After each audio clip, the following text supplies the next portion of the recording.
It's good to see you today and to be with you for the second week of our education and leadership development class. I think this is going to be another good one. So we're talking this week about Christian education and faith formation, as though the two of those should be somehow separated. And we're going to be talking mostly about content and about methods and processes, to use Karen Ty's words. I'm going to be looking at my notes here this morning. Content really is about what we need to do and how we do that, what's important to us. And I'll be honest with you, one of the books I really had hoped to share with you, or to be on your reading list, is one that I had several years ago, and it talks about what needs to be taught at what age or stage. Fascinating book to me, of course, and I am a church geek, but I can't find the book, and so I figured if I can't find it, you may not be able to find it, and unfortunately I can't remember the name of the book. But I wanted to share this with you. I found this in my library. It's called The Evolution of the Sunday School, and it was written by a man named H.F. Cope in 1911. Can you imagine? So it was it's just a fun book to me, again, from a church geek kind of perspective, and so I wanted to share these couple of pieces with you. And this really regards children and Christian education, Sunday school with children. One is from John Wesley. Wesley said was that any church or any group, right? He had covenant groups. Any group that had 10 or more children in it should have a Sunday school. And then later on, he comes back to say, let me see if I can find it now, to say that where there were 10 or more, there should be the Sunday school. And then in 1790, so he says that in 1785, and he comes back 5 years later, and he says, the Methodist Conference at Charleston, South Carolina, formally placed the Sunday school in the care of the church. So it went from the groups, the covenant groups, into the church. And it ordered there should be established Sunday schools in or near the place of worship. Let persons be appointed by the bishops, deacons, or preachers to teach gratis all who will attend and have capacity to learn. Okay, so this just isn't just children, right? This is all who will attend and have capacity to learn. O'clock in the morning till 10, 6 till 10, and from 2 o'clock in the afternoon until 6. That is 8 hours of Christian education a Sunday, and that's when it doesn't interfere with public worship. So basically 6 to 10, have some worship, and then I'm sure there was lunch in there somewhere, and then again from 2 until 6. How about that? Well, let's go back and talk a moment about choosing curriculum. And several of our readings, Ty, of course, talks about that, so I don't want to expound on those parts. But I do want to say that in 1982 is when I became a Christian, and right away was tossed into Christian education. I may have said this, that's how I learned the Bible, and how I really learned Scripture was in a 3rd and 4th grade Sunday school class, and I was in my early 20s at that point. So it was about that time, and it was a United Methodist Church, and it was about that time that they were talking about the shift from wanting to feed our brains into trying to get knowledge from our heads down into our hearts. And they had this picture of a funnel, and the funnel, it was a cartoon, the funnel was over a person's head, and it was sideways, and it showed knowledge coming in and out the mouth. It was regurgitating the knowledge. And what they said was, we have to get it into the funnel, but the funnel has to channel into us, deeply into us. So they really were talking about faith formation at that time, although I don't recall them using that language. And if you haven't noticed, one of the pieces you're going to learn about the church is, as you watch church in different aspects, our language changes. right? So we can talk about Christian education. We talk about that in terms of the Sunday school. We talk about small groups. There was, the big movement of small groups, and that's still a big deal in churches. And there are still churches that rail against small groups, and oh my gosh, how can you have small groups outside the church? And then with children, it became Wednesday evening programming, and I loved visiting churches that had these hustling, bustling Wednesday night services. Kids and kids and kids were showing up. More in one of these that I know of, there were more children on Wednesday night than there were people, completely people, in worship services on Sundays, and somehow people didn't see what they were doing on Wednesday night as valid.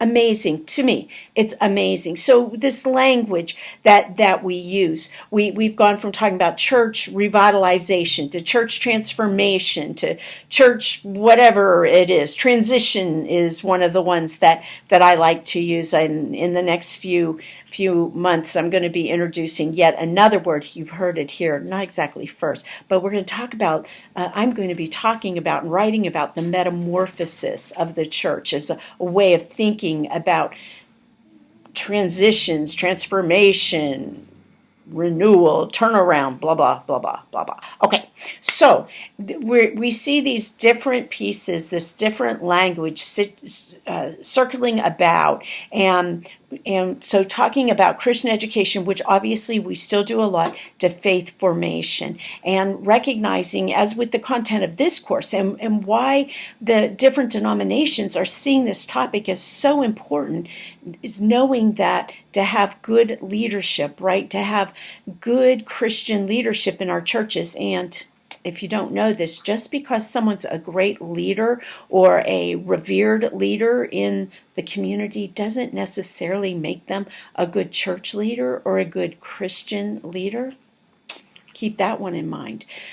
When you do choose curriculum, though, you want to look, I want to add this to what we're reading, look for pictures that look like you. There are times curriculum says that people are just lily white. All right, and you won't see a lot of people of color in there. And if you do, it's kind of the representative people of a person of color. You might want to, but you won't see a fully integrated type of setting or curriculum. Another piece that really does concern me when choosing curriculum is that, particularly for adult curriculum, it already assumes that your adults have some basic Bible, scripture, theological, I hate that word, background. Did a study. Now, I will confess that this was 11, maybe 12 years ago. While I was doing my doctoral studies, I looked through all of the adult curriculum available through Abingdon, Disciples of Christ, Pilgrim Press. What I was looking specifically for was for what curriculum didn't presuppose that there was church knowledge there, right? So that when you have new Christians, baby Christians, I call them, they don't come with any biblical knowledge. And it shocked me the first time I gave a Bible to somebody and they came back and said, I understand page numbers, but what are those big numbers and those little numbers on the pages? They had no concept. They'd never seen a Bible that they could know what chapters and verses are. And yet, when we go into Sunday school, we figure you have some knowledge. So we're talking to you from a base that you should know. I was at this incredible conference last week called, I forgot what it's called, Expo.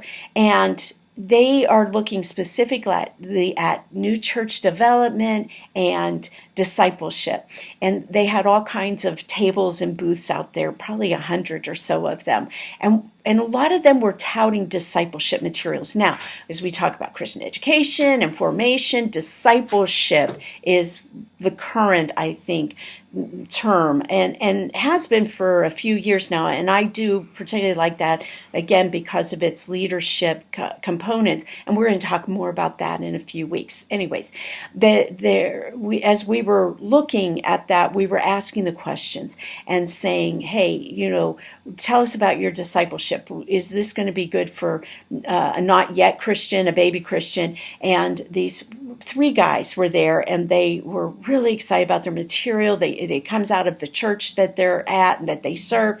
And they said, oh, this is just great for people who, have become Christians, or they're early in their Christian life. And we kind of pushed and said, but what about not yet Christians? What about those who are just kind of beginning to explore, who have absolutely no background? And you see them all kind of look at each other, and they said, no, it's really kind of post-baptism.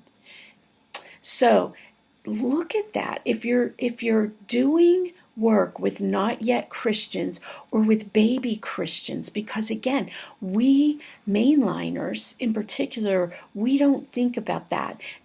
Adult conversion, adult baptism is new for us.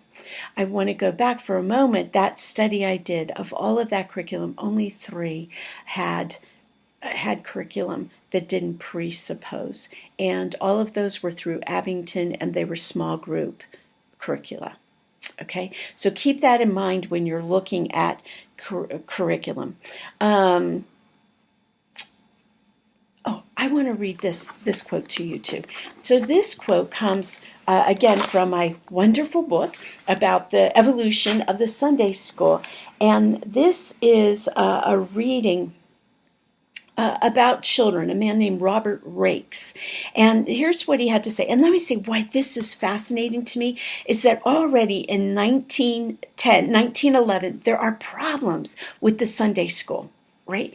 And he's questioning that. He's asking, how can we get back to a Sunday school that is vital, that makes a difference, recognizing that there have already been lots of problems around Sunday school. Okay, so this is what he has to say about children and Sunday school. He says, many schools possessed of great advantages have failed because their primary aims have not been to meet the needs of the child. They have existed for the Bible, or for the denomination, or for the creed. A child ought to know the Bible. It ought to be the most attractive book in the world to him. It may easily become the most familiar, and a child ought to come into life relationship with his church. But to sit down and say, come, let us build a Sunday school so that the Bible may be taught and so that the church may be strengthened, is to build a school and arrange its curriculum on the basis of the Bible or on that of the church instead of on the needs of the child. That is to work toward the object of a system of knowledge instead of toward the aim of a child growing up into the fullness of ideal and divine life.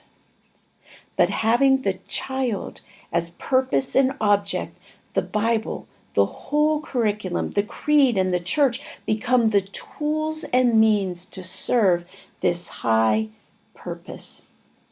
That was the vision Rake saw when he looked on the unkempt, ragged, and blasphemous little scamps of the alleys.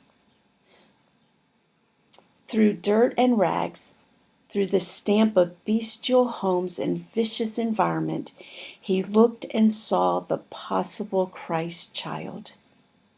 He had faith in even these dregs of humanity. His was a human passion.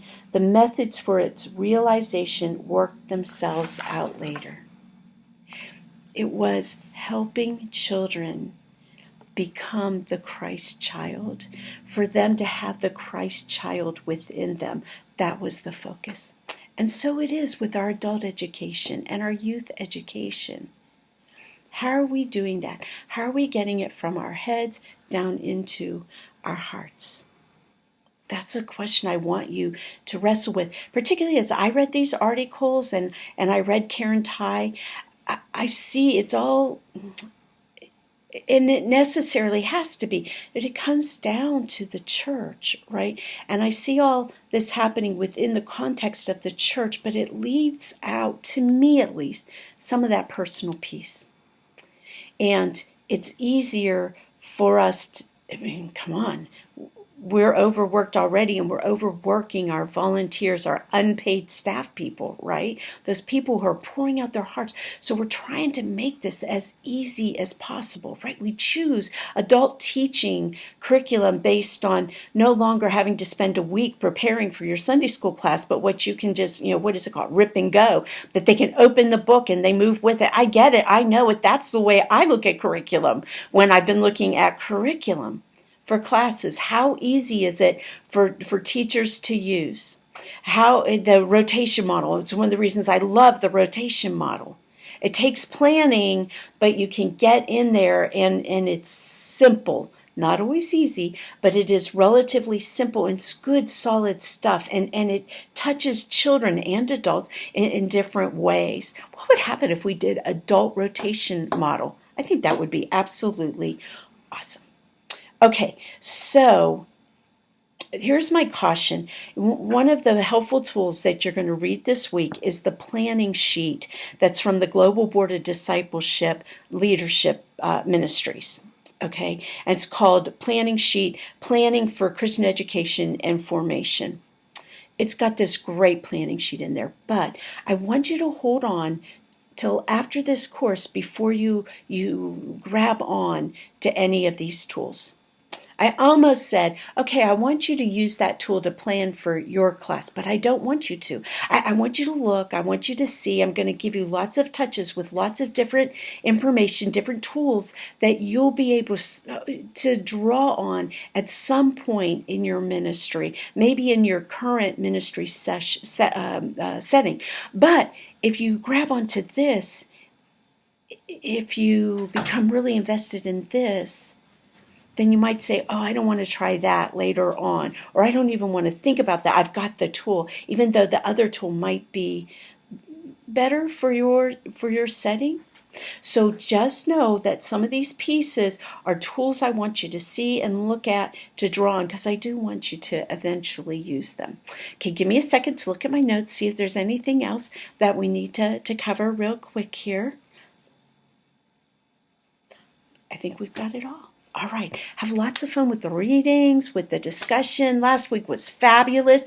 Really had a lot of fun reading and interacting with you. Keep up the great work and have a great week. I'll see you on the discussion forum. Bye-bye.